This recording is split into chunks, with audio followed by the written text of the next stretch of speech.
Yesterday in my video, I talked about the qualities that make a good leader, and one of those being humility and bringing up the concept that leaders are readers.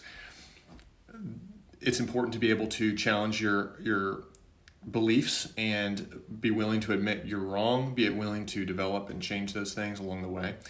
And it was just affirmed this morning when I sat through a talk actually that was given as part of a men's group that I go to on Thursday mornings, but it was on the life and work of Tim Keller. If you're familiar with Tim Keller is an astounding standout leader in the Protestant world of that faith community, and prolific writer, New York Times bestseller, pastor of a large church in New York City.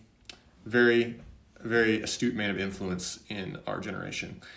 Anyway, he passed away due to pancreatic cancer, and this guy was writing a biography on his life.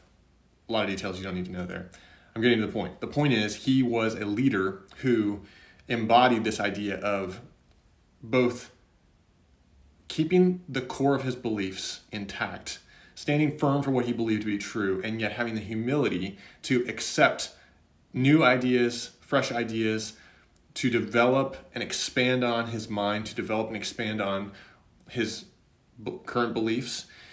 And you could see that throughout his life and work. And I think that's just such a profound humility and such a needed thing in our culture today, of a culture of tribalism, a culture where we struggle to disagree with one another and still love one another.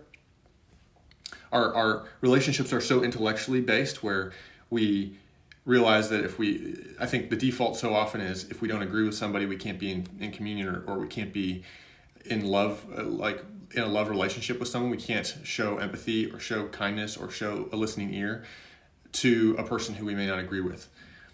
And it's toxic, it's dangerous, and it's not good leadership. And so I think the lesson from his life, to underscore what I said yesterday, is learning how to disagree well, learning how to take someone in all their humanity and their story and empathize with that, and take the truth out of what they're saying and develop your own, you add that to your own understanding of the world, understanding of life, be willing to grow and change, and ultimately look at people with love and look at people for all that they are as a human being. So that was really cool. Just thought I'd share that.